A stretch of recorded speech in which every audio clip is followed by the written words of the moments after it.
ସାହିତ୍ୟର ସ୍ୱରୂପ ସ୍ଥିତି। ପ୍ରତ୍ୟେକ ବସ୍ତୁର ସ୍ୱରୂପ ବା ନିଜର ଆକୃତି ରହିଅଛି। ଏହି ସ୍ୱରୂପ ଦୃଶ୍ୟ ଓ ଅଦୃଶ୍ୟ ହୋଇ ଦୁଇ ପ୍ରକାର। ଦୃଶ୍ୟ ସ୍ୱରୂପ ଦିଶେ, ଅଦୃଶ୍ୟ ସ୍ୱରୂପ ଭାବନାରେ ଆସେ। ନ ଦିଶିଲେ ମଧ୍ୟ ଗୁପ୍ତରେ ଥାଏ। ଆକୃତି ବସ୍ତୁ ବା ପଦାର୍ଥକୁ ଜଣାଏ। ସେହିପରି ସାହିତ୍ୟର ସ୍ୱରୂପ ବା ନିଜ ରୂପ, ଯାହାକି ଜୀବନର ଅନୁଭୂତି ଅଭିଜ୍ଞତାରୁ ଜାତ ଏକ ଭାବ୍ୟ ଆକାର। ସାହିତ୍ୟିକ ଲେଖକ ଭାବି ଭାବି ଲେଖନୀ ଜରିଆରେ ତାକୁ ଆକାର ବା ସାଇଜ ଦେଇଥାଏ। ସାହିତ୍ୟର ସ୍ୱରୂପ ପୂର୍ବରୁ ସ୍ଥିରୀକୃତ ହୋଇଅଛି, ଯଥା ଗପ, କବିତା, କାବ୍ୟ, ଉପନ୍ୟାସ, ନାଟକ, ପ୍ରବନ୍ଧ, ସମୀକ୍ଷା, ଜୀବନୀ, ଭ୍ରମଣ ବୃତ୍ତାନ୍ତ ହୋଇ। ପରବର୍ତ୍ତୀ ଲେଖକ ଖାଲି ଯାହା ଉପରୋକ୍ତ ଫର୍ମାରେ ପକାଇ ଗଳ୍ପ, କବିତା, ଉପନ୍ୟାସ, କାବ୍ୟ, ନାଟକ, ପ୍ରବନ୍ଧ, ସମୀକ୍ଷାର ସାଇଜ ଦେଇ ନାମ ପ୍ରଦାନ କରେ। ନାମକରଣ ଦାନ ସାହିତ୍ୟର ପ୍ରାଥମିକ ସ୍ୱରୂପ, ଯାହାକି ଆଖିରେ ପ୍ରଥମେ ପଡ଼େ। ତାପରେ ପଢ଼ି ସାରିଲା ଉତ୍ତାରୁ ସାହିତ୍ୟ ବିଷୟର କାହାଣୀ ବା ବିଷୟବସ୍ତୁ ଏବଂ ରଚନା ବା ଲିଖନ ଭଙ୍ଗୀ ଜଣାଇଦିଏ। ସାହିତ୍ୟର ବୈଷୟିକ ବା ବିଷୟଗତ ସ୍ୱରୂପ ସରଳ, ସୁବୋଧ୍ୟ କିମ୍ବା ତାହା ଜଟିଳ, ଦୁର୍ବୋଧ୍ୟ। ନ ପଢ଼ିଲେ ସାହିତ୍ୟର ସ୍ୱରୂପ ଜାଣି ହୋଇ ନଥାଏ। ଏଥିରୁ ଜଣାପଡ଼ିଲା କି ବାହାର ଏବଂ ଭିତର ହୋଇ ସାହିତ୍ୟର ନିଜ ରୂପ ଦୁଇ ପ୍ରକାର। ବାହାର ରୂପ ଦୃଶ୍ୟ କି କା, ଝଞ୍ଜା, ଶାସ୍ତି ନାମରେ ଏସବୁ କାହ୍ନୁଚରଣ ମହାନ୍ତି ରଚିତ ଏକ ଏକ ଉପନ୍ୟାସର ନାମ। ପରେ ପଢ଼ି ସାରିଲା ଉତ୍ତାରୁ ଜଣାପଡ଼େ କି ଉପରୋକ୍ତ ନାମକରଣଯୁକ୍ତ ଉପନ୍ୟାସଗୁଡ଼ିକ ରଚନା ଦିଗରୁ ଭଲ କିମ୍ବା ମନ୍ଦ, ଉଚ୍ଚ କୋଟିର ଅବା ନିମ୍ନକୋଟୀର। ସାହିତ୍ୟର ଉଚ୍ଚକୋଟିତା ଏବଂ ନିମ୍ନକୋଟିତା ତାହାର ପାଠକୀୟ ଗ୍ରହଣୀୟତାର ବାହୁଲ୍ୟ ଉପରେ ପର୍ଯ୍ୟବସିତ। କେତେଦୂର କେତେ ସଂଖ୍ୟକ ପାଠକ ରଚିତ ସାହିତ୍ୟକୁ ଭଲ ପାଇବା ରୀତିରେ ଗ୍ରହଣ କରିଛନ୍ତି, ପଢ଼ିବାର ମାତ୍ରା ବଢ଼ାଇ ପାରିଛନ୍ତି, ଏଥିରେ ବି ସାହିତ୍ୟର ସ୍ୱରୂପ ଅଛି। ଜନପ୍ରିୟ, ଲୋକପ୍ରିୟ ହୁଏ। ବିଷୟରୁ ସାହିତ୍ୟର ସ୍ୱରୂପ ଜଣାଗଲା ପରେ ଆସେ ସାହିତ୍ୟ ରଚନାର ଭଙ୍ଗୀ ବା କେମିତି ଉପାୟରେ ସାହିତ୍ୟଟି ଲିଖିତ, ରଚିତ ହୋଇଅଛି। କବିତା କ୍ଷୁଦ୍ର ସାହିତ୍ୟ, କାବ୍ୟ ଉପନ୍ୟାସ ବୃହତ୍ ବା ବଡ଼ ସାହିତ୍ୟ। ଯେହେତୁ ବିଷୟବସ୍ତୁର ବ୍ୟାପକତା ରହିଛି, କବିତାର ବିଷୟବସ୍ତୁ ସଂକ୍ଷିପ୍ତ ଥିବାରୁ ଆକାର କ୍ଷୁଦ୍ର, ରଚନାର ଭଙ୍ଗୀ ବିବୃତାତ୍ମକ, ସୂଚନାତ୍ମକ, ସରଳ, ଜଟିଳ, ଘଟଣାଧର୍ମୀୟ, ସଂଳାପମୟ। ପ୍ରବନ୍ଧ ବିବୃତାତ୍ମକ ବିବରଣୀ ଦିଏ। ଏଥିରେ ବକ୍ତବ୍ୟ ଅଛି, କାହାଣୀ ବା ଘଟଣା ନାହିଁ। କବିତା ଆବରଣଯୁକ୍ତ ଥିବାରୁ କେଉଁଠି କେଉଁଠି ଖାଲି ସୂଚିତ କରାଏ, ସୂଚନା ଦିଏ। ପାଠକ ଯାହା ଏବଂ ଯେମିତି ବୁଝୁ, ଏଥିପାଇଁ କବିତା ବୋଝ ମୁଣ୍ଡାଇ ନଥାଏ। ବୌଦ୍ଧିକ ବୁଦ୍ଧିଦୀପ୍ତ କବିତା ସାଧାରଣତଃ ଏମିତି। ଆବରଣଯୁକ୍ତ, ଉପମାମୟ, କୃତ୍ରିମ, ଭାଷା ନଥିବା କବିତା ସହଜ, ପ୍ରଥମ ପାଠରେ ବୁଝି ହୋଇଯାଏ। ଏଇ ଯେମିତି ଦେଖନ୍ତୁ, ଇଛନ୍ତି ଦାମ୍ଭିକେ ହସ୍ତେ ରଖିବାକୁ ସମସ୍ତଙ୍କ ଭାଗ୍ୟ ଡୋରି, ନିଜ ଭାଗ୍ୟ ଡୋରି କାଳହସ୍ତେ ଏହା ପକାନ୍ତି ହେଳେ ପାଶୋରି। କେହି ରହିନାହିଁ, ରହିବ ନାହିଁଟି ଭବରଙ୍ଗ ଭୂମି ତଳେ, ସର୍ବେ ନିଜ ନିଜ ଅଭିନୟ ସାରି ବାହୁଡ଼ିବେ କାଳ ବଳେ। ପକ୍ଷାନ୍ତରେ ଆବରଣଯୁକ୍ତ, କୃତ୍ରିମ, ଉପମା ପ୍ରଦାନକ ଭାଷା ବର୍ଣ୍ଣିତ କବିତାର ଭାଷା। ମୁଁ ତୁମକୁ ଖୋଜୁଥିଲି ସତେ ଅବା ମଝି ପୋଖରୀରେ, ଭାସୁଥିବା ହଂସ ଏକ ଡାକୁଥିଲା ପହୁଞ୍ଚା ହଂସକୁ। ପୋଖରୀର ହୁଡ଼ା ଭାଙ୍ଗି ଯେବେ ପାଣି ଆସିଗଲା, ତୁମେ ଫେରି ଚାହିଁଲ ନାହିଁ। କାହାପାଇଁ ଏତେ ବେଶୀ ଭୟ? ଏବଂ ଓଦା ଶାଳପତ୍ରେ ଚକ୍ ଚକ୍ ଖରା ଝଲସୁଥିଲା। ପଲଟଣ କେତେ ଶୋଇଥିଲେ ସୂର୍ଯ୍ୟମୁହାଁ ହୋଇ ଏବଂ ତାଙ୍କର ନମ୍ବର ପ୍ଲେଟମାନ ପାଲିସରେ ଜଳିଲା ଜଳିଲା। ଆମେ ଫେରି ଦେଖିଲୁ ଗାଁରେ ସବୁରି ଦରଜା ମେଲା। କେଉଁଠି କୁଣ୍ଠିତ ଘୁଷୁରି ଓଟରା ହେବାର ଚିହ୍ନ, କେଉଁଠି ବୁଣା ମାଣ୍ଡିଆ ତ ମୋଡ଼ା ମୁର୍ଗୀ ଏବଂ ଦୁର୍ବା ଘାସ। କେତେ ଦିନର କବିତା ପୁସ୍ତକ। କବିତାର ନାମ ଇନ୍ଦ୍ରଧନୁ। କବି IAS କବି ରମାକାନ୍ତ ରଥ।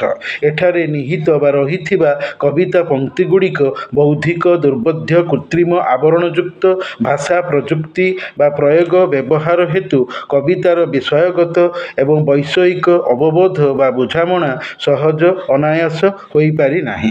କବିତାର ନାମ ଇନ୍ଦ୍ରଧନୁ ଦେବା ପଛରେ କବିଙ୍କର ରହିଥିବା ଉଦ୍ଦେଶ୍ୟଟି ହେଲା ସପ୍ତରଙ୍ଗୀ ଇନ୍ଦ୍ରଧନୁର ପ୍ରତ୍ୟେକ ରଙ୍ଗ ପରସ୍ପରଠାରୁ ଭିନ୍ନ ହୋଇଥିବା ଭଳି ଜୀବନର ଏକ ଏକ ଅବସ୍ଥା ଯଥା ପ୍ରେମ, ଘୃଣା, ଜନ୍ମ, ମୃତ୍ୟୁ, ପ୍ରାପ୍ତି, ଅପ୍ରାପ୍ତି, ଉଠିବା, ପଡ଼ିବା ଆଦି ମଣିଷ ଜୀବନର ସାମୂହିକ ବୈଚିତ୍ର୍ୟ ବା ବିବିଧତାର ଏକକ ହୋଇକି ଇନ୍ଦ୍ରଧନୁର ପ୍ରତୀକାତ୍ମକ ଚିତ୍ରକଳ୍ପ ଭିତ୍ତିକ ନାମକୁ ବହନ କରିଛନ୍ତି। ମଣିଷର ଜୀବନଟି ହୋଇଯାଇଛି ଏକ ଇନ୍ଦ୍ରଧନୁ। ମଝି ପୋଖରୀ ମାନେ ଜୀବନର ମଝି ଅବସ୍ଥା ଯୌବନ, ହଂସ ମାନେ ଆତ୍ମା ବା ମନ। ପ୍ରଥମ ପୁରୁଷ ବାଚକ ଶବ୍ଦ ମୁ'ର ମନଟି ତୁମେ ନାମର ପ୍ରିୟା ସହିତ ଗାଁର ବସତି ରୂପକ ଦୁନିଆରେ ଭଲ ପାଇ ମିଶିଥିଲା। ମନରେ ଇଚ୍ଛା ରଖିଥିଲା ପ୍ରେମ ବିବାହ କରିବାକୁ। ହେଲେ ମୁଁ ନାମର ନାୟକକୁ ତାର ତୁମେ ନାମର ନାୟିକା ଜଣକ ବିଶ୍ୱାସଘାତିନୀ ହେବାରୁ ପ୍ରେମ ଅଧାରେ ରହିଗଲା, ବିବାହକୁ ଉଠିପାରି ନଥିଲା।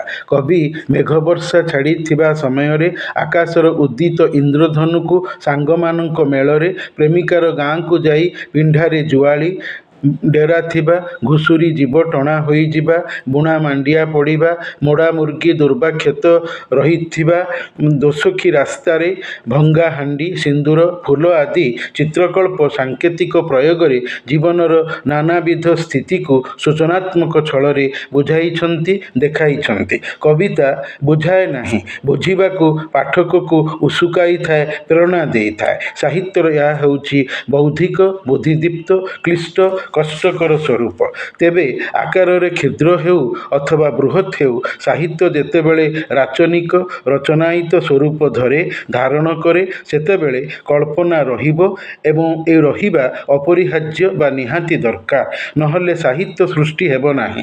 ବାହ୍ୟ ଦୃଶ୍ୟ ଲେଖକ ବା କବି ମନରେ କଳ୍ପନା ଭରେ, ଭାବନା ଆଣେ, ଆଉ ଏହାପରେ ଯାଇ ଲେଖକ କବି ହୋଇ ଲଣ୍ଠନ ନାମକ ଚତୁର୍ଦ୍ଦଶ ପଦିକା ବା ଇଂରାଜୀର ସନେଟ୍ କବିତା ଲେଖିବାକୁ ବସିଯାଏ। ଆଉ ଲେଖେ ବତିଶିଖା, କିଛି ଧୂଆଁ ଏବଂ କିଛି କୀଟ, ଏ ସମସ୍ତ ଏକାକାର ଏ ଧାତବ ପରିବେଷ୍ଟନୀରେ, ଏ କଲେଇ ଛଡ଼ା ଟିଣ ପେଟ ତଳେ ଅଗ୍ନିର ସମୁଦ୍ର ଭୟଙ୍କର ହୋଇ ଜଳୁଅଛି କୃଷ୍ଣ ରଜନୀରେ।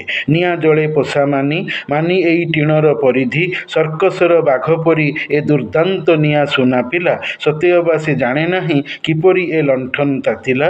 ତମେ ଯିଏ ମୌସୁମୀର ଆଳସ୍ୟକୁ ପତା ତଳେ ଖୁନ୍ଦି ଡୋଳା ସଞ୍ଚାଳନ ପାଇଁ ପ୍ରାଣପଣେ ପରିଶ୍ରମ କର ଏବଂ ଗହଳ ବାଳ ତଳେ ଲେସି ଦେଇଛ ଚମ୍ପକ, ତମେ କେବେ ଦେଖିପାର ପ୍ରଜ୍ୱଳିତ ଅସ୍ତିତ୍ୱ ମୋହର?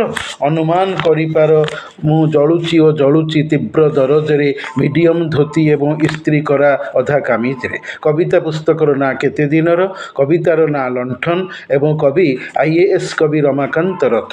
ଲଣ୍ଠନର ଜଳିବା ଦୃଶ୍ୟ, ଲଣ୍ଠନର ପ୍ରତିକୃତି ଓ ତାର ରାତ୍ରିକାଳୀନ ସ୍ଥିତି ଦୃଶ୍ୟ ଦେଖିସାରିଲା ପରେ ଯାଇ କଳ୍ପନା ବିଭୋର ହୋଇ ଆବେଗପ୍ରାଣ ଚାଞ୍ଚଲ୍ୟ ମନ ନେଇ ଅପରିହାର୍ଯ୍ୟ କବିତା ରଚନା ସମ୍ଭବିଲା, ଯେଉଁଥିରେ ସୌନ୍ଦର୍ଯ୍ୟ ବୋଧ ରହିଅଛି ଏବଂ ସେହି ବୋଧ ବା ଜ୍ଞାନରୁ କବିତା ରଚନାର ସୌନ୍ଦର୍ଯ୍ୟକୁ ପାଠକ ମଧ୍ୟରେ ବାଣ୍ଟିଦେଲେ ପାଠକ ବି ସୌନ୍ଦର୍ଯ୍ୟମୁଗ୍ଧ ହୋଇ କବିତାକୁ ଶ୍ରେଣୀରେ ବହୁଳତର ଅଧ୍ୟାପନା କଲା। ଲଣ୍ଠନ ଇମେଜ୍ ବା ପ୍ରତିକୃତି ଚିତ୍ରକଳ୍ପଟି ମଧ୍ୟରେ ଜୀବନ ଜ୍ୱଳନର ପ୍ରତୀକିତ ସୌନ୍ଦର୍ଯ୍ୟବୋଧ ଏମିତି ରହିଥିଲା କି ଦେହ ଲଣ୍ଠନରେ ମନବତୀର ଭିତର ବା ଅନ୍ତର ଜ୍ୱଳନର ଦର୍ଶନରୁ ସୌନ୍ଦର୍ଯ୍ୟ ଜ୍ଞାନ ନିର୍ଗତ। ଲଣ୍ଠନର ଜଳିବା କବିଙ୍କର ଆଖିକୁ ଭଲ ଦିଶିଲା ଏବଂ ମନ ଗ୍ରହଣ କରିବାରୁ ଲଣ୍ଠନ କବିତା ରଚନାର ଉତ୍ପତ୍ତି ହେଲା। ଗୋଟିଏ ସିନେମାର ଗୀତ ଅଛି, କହିଁ ଦୀପ ଜଲେ କହିଁ ଦିଲ। ଠିକ୍ ସେହିପରି ଲଣ୍ଠନର ଏଭଳି ଜଳିବା। ସାହିତ୍ୟରେ ଘଟଣା ମୁଖ୍ୟ ନୁହେଁ, ଘଟଣାର ବର୍ଣ୍ଣନା ମୁଖ୍ୟ ହୋଇଥାଏ। ଘଟଣା ଲେଖକର ଦୃଶ୍ୟ ମନରେ ଗୁପ୍ତ ରୀତିରେ ଅଛି, ପରେ ପ୍ରୋକ୍ତ ଘଟଣା ଲେଖକୀୟ ପାଠକୀୟ ମନରେ ଆଲୋଡ଼ନ ବିସ୍ମୟ ବା ଚାଞ୍ଚଲ୍ୟ ସୃଷ୍ଟି କରିବାରୁ ଘଟଣା ଲେଖି ହୋଇଯାଇ ସାହିତ୍ୟର ଆକୃତି ସୃଷ୍ଟି କଲା। କବି ବେଶ୍ୟା ନାରୀଟିକୁ ଦେଖିଲେ ନିଜେ ଚାଲି ଯାଉଥିବା ଅବସ୍ଥାରେ ତାପରେ ନାରୀର ବେଶ୍ୟାୟିତ ଜୀବନ ସଂଘଟନକୁ ଦେଖି ସେହି ଘଟଣାରେ ବର୍ଣ୍ଣିତ କରି ଚନ୍ଦ୍ରମାର ଚୂଡ଼ି କବିତା ସୃଷ୍ଟି କଲେ, ଯେଉଁଥିରେ ପେଟ ପାଳିବାର ଦାବଦହନ ଏମିତି ଜିଇଁବାଟା ବୋଧହୁଏ ଜୀବନରେ ସବୁଠାରୁ ସତ, ଆଉ ତାଠାରୁ ସତ ବୋଧେ ଆଦର୍ଶର ହତ୍ୟା ଓ ବିବେକ ମୃତ୍ୟୁର କାହାଣୀ। ସେଥିପାଇଁ ତିଳେ ତିଳେ ଅନ୍ତର୍ଦାହ ସାବଧାନ ଚନ୍ଦ୍ରା ବେହେରାଣୀ। ସେଇଠି ପ୍ରତିପକ୍ଷ ଚରିତ୍ର ହୋଇଛି ବିଦେହ ବା ମିଥିଳା ନଗରୀର ନଟି ପିଙ୍ଗଳା ବେଶ୍ୟା, ଯିଏ ସୂତ ନାମକ ବଣିକ ପୁତ୍ର ଶ୍ରେଷ୍ଠୀକୁ ଅପେକ୍ଷା କରି ବାସକ ଶଯ୍ୟା ହୋଇ ସୂତ ନ ଆସିବାରୁ ବେଜାର ଦିଗଦାର ହୋଇ ଈଶ୍ୱରୀୟ ଆରାଧନାରେ ଚିନ୍ତାରେ ବେଶ୍ୟାବୃତ୍ତିର ରଙ୍ଗମହଲ ଛାଡ଼ି ଜଙ୍ଗଲକୁ ତ ଯାଇନାହିଁ, ରାଧାମୋହନ ଗଡ଼ନାୟକଙ୍କ ରଚିତ ପିଙ୍ଗଳାର ଅଭିସାର କବିତା ଭଳି ଓଲଟି ଚେତନାର ଉଦୟ ହୋଇ ଜୀବନର ପାପର ଅନ୍ଧକାର ଶିଶିରପାତର ଅଶ୍ରୁମୁଞ୍ଚନର ରାତ୍ରିରେ ଜୀବନ ସୂର୍ଯ୍ୟ ପରିଦୃଷ୍ଟ ହୋଇ ବିଭୁ ମୋହରେ ମୋହିତ ଅନୁତାପଗ୍ରସ୍ତ ହୋଇ ସୁଧାରର ପ୍ରଯତ୍ନ କରିଛି। ମନର ଆନ୍ଦୋଳନ ଘଟଣାରେ ଦୁର୍ବୋଧ୍ୟ ବୌଦ୍ଧିକ କବିତା ପିଙ୍ଗଳାର ସୂର୍ଯ୍ୟ କବି ବେଣୁଧର ରାଉତଙ୍କ ଦ୍ୱାରା ରଚିତ। ବାହ୍ୟ ଅନ୍ତର ହୋଇ ଘଟିବା ଦୁଇ ପ୍ରକାର। ବାହ୍ୟ ଘଟଣା ଦୃଶ୍ୟ ପିଙ୍ଗଳାର ବେଶ୍ୟାରୂପ, ଅନ୍ତର ଘଟଣା ହୃଦୟର ଆନ୍ଦୋଳନ। ସାହିତ୍ୟ କଳାତ୍ମକ ବା ଆର୍ଟିଷ୍ଟିକ୍ ହେବ। କଳାତ୍ମକ ମାନେ କ୍ଷୁଣ୍ଣହୀନ ବା ନିଖୁଣ ନାମରେ ବିଷୟ ଉପସ୍ଥାପନରେ ଭାଷାରେ ଶୈଳୀରେ ପିଙ୍ଗଳାର ସୂର୍ଯ୍ୟ ଜୀବନ ନାଡ଼ି ବା ନାଟିକାରେ ଚେତନାର ପ୍ରତୀକ ସୂର୍ଯ୍ୟ ଅନୁତାପର ବୈଭବ ଆଲୋକ ଦୀପ୍ତି। ବିଷୟ ପୌରାଣିକ ହେଲେ ବି ସାମାଜିକ। ପିଙ୍ଗଳାର ରାତି ଏବଂ ପିଙ୍ଗଳାର ସୂର୍ଯ୍ୟ ଭାଷା ସାଙ୍ଗୀତିକତା ସମ୍ପନ୍ନ, ଆଉ ଶୈଳୀ ବୁଦ୍ଧିଦୀପ୍ତ, ଆଉ ନିଷ୍କର୍ଷ କବିତାର BA ଶ୍ରେଣୀରେ MA ଶ୍ରେଣୀରେ ପାଠ୍ୟ ରୂପେ ପ୍ରଚଳିତ ଏବଂ ପଠନ କଳାତ୍ମକ ଥିବାରୁ ବୋଲି ଭଲ ଲାଗିଲା ଓ ପାଠ୍ୟ ଟେକ୍ସଟରେ ପଢ଼ାଗଲା। ସାହିତ୍ୟରେ ଲୋକପ୍ରିୟତା ବୃଦ୍ଧିର ପ୍ରୟାସ ଥିବ। ଚଳନ୍ତି ସାହିତ୍ୟର ସ୍ୱରୂପ ସମ୍ପ୍ରତି ଭ୍ରମଣପ୍ରିୟ ନାଟ୍ୟ ସଂସ୍ଥା ଯାତ୍ରାରେ ଲୋକପ୍ରିୟତାର ବୃଦ୍ଧିର ପ୍ରୟାସକାରୀ ହୋଇପାରିଛି। ତାର ଅଲଗା ଅଭିନୟିକ କାରଣ ପାଇଁ। ସାହିତ୍ୟରେ ଆଦର ବ୍ୟକ୍ତିଗତ ହେଲେ ଆଦୃତି ସମଷ୍ଟି ବା ସମୂହଗତ, ଅନ୍ୟ ଅର୍ଥରେ ସାର୍ବଜନୀନ। ସବୁ ରଚିତ ସାହିତ୍ୟ ସମସ୍ତଙ୍କୁ ପଢ଼ିବାକୁ ଭଲ ଲାଗେ ନାହିଁ ବୋଲି ସାହିତ୍ୟର ସମଷ୍ଟିଗତ ଆଦୃତି ସେଥିପାଇଁ ସହଜରେ ଜଣାପଡ଼ି ନଥାଏ। ତେବେ ଅନୁଧ୍ୟାନ କରି ଦେଖାଯାଇଅଛି କି ଏଭଳି କିଛି ସାହିତ୍ୟ ସୃଷ୍ଟି ବିଶ୍ୱକୈନ୍ଦ୍ରିକ ସାର୍ବଜନୀନତାରେ ଆଦୃତ ହୋଇପାରିଛି, ଯେମିତି ମ୍ୟାକ୍ସିମ୍ ଗର୍କିଙ୍କର ମଦର ଉପନ୍ୟାସ, ପଲ୍ ଏସ୍‌ବାକ୍‌ଙ୍କର ଦି ଗୁଡ୍ ଆର୍ଥ, ଚାର୍ଲ୍ସ ଡିକେନ୍ସଙ୍କର ଦି ଡେଭିଲ୍ଡ Copperfield, the Tale of Two Cities. Ramayan Mahabharat ମହାକାବ୍ୟ ଦୂରଦର୍ଶନ ସିରିଏଲ୍ ହୋଇ ସାରା ଭାରତରେ ଦର୍ଶିତ ସାହିତ୍ୟର ସ୍ୱରୂପ ସ୍ଥିତିକୁ ସମୟବର୍ତ୍ତିତାରେ ପ୍ରସାରିତ ହୋଇ ସାର୍ବଜନୀନ ଆଦୃତି ଲାଭ କରିପାରିଥିଲା। ସାହିତ୍ୟକୁ ବ୍ୟକ୍ତିଗତ ଆଦର ତଥା ସାର୍ବିକ ଆଦୃତି ମଧ୍ୟରେ ପାର୍ଥକ୍ୟ ବା ପ୍ରଭେଦତା ପାଠକୀୟ ରୁଚିର କାମ ଯୋଗୁଁ ବିଭେଦିତ ହୋଇଥାଏ। ସଭିଏଁ କଦାପି ସବୁ ସାହିତ୍ୟକୁ ଭଲ ନ ପାଇବା ଏହାର କାରଣ। ସାହିତ୍ୟର ସ୍ୱରୂପ ସ୍ଥିତିରେ ସବୁ ସାହିତ୍ୟ ସମାନ ନୁହେଁ ଏବଂ ସବୁ ସାହିତ୍ୟର ଚାହିଦା ବି ସମାନ ନୁହେଁ। କବିତା କାବ୍ୟ ନୁହେଁ, ଗଳ୍ପ ଉପନ୍ୟାସ ନୁହେଁ, ଏମାନଙ୍କର ଚାହିଦା ବା ଡିମାଣ୍ଡ ବା ବିଭିନ୍ନ ଧରଣର। ଚାହିଦା ମାନେ ପଢ଼ିବାର ଆଗ୍ରହ, ସଂଗୃହୀତ ଆବଶ୍ୟକତା। ସାହିତ୍ୟର ସ୍ୱରୂପରେ ଏକକତା ଏବଂ ବହୁକତା ପରିଦୃଷ୍ଟ ହୋଇଥାଏ, ଯାହାକି ସାହିତ୍ୟ ତାକୁ ନେଇ ବିଚାର୍ଯ୍ୟ ହୋଇଥାନ୍ତି। କିଛି ସାହିତ୍ୟିକ କେବଳ କବି ହୋଇଥିବା ସ୍ଥଳେ କିଛି ସାହିତ୍ୟିକ କବି, ଗାଳ୍ପିକ, ଔପନ୍ୟାସିକ, ନାଟ୍ୟକାର ହୋଇଥାନ୍ତି। ଯଥା ଗୋଦାବରୀଶ ମହାପାତ୍ର ଏକାଧାରରେ କବି, ଗାଳ୍ପିକ, ଉପନ୍ୟାସକାର। କାଳିନ୍ଦୀଚରଣ ପାଣିଗ୍ରାହୀ ଏକାଧାରରେ କବି, ଗାଳ୍ପିକ, ଔପନ୍ୟାସିକ, ପ୍ରାବନ୍ଧିକ, ନାଟ୍ୟକାର। ତାଙ୍କର ମହ୍ୟା, ପଦ୍ମିନୀ, ପ୍ରିୟଦର୍ଶୀ ଏକଦା ପାଠ୍ୟ ପ୍ରଚଳିତ ଥିଲା।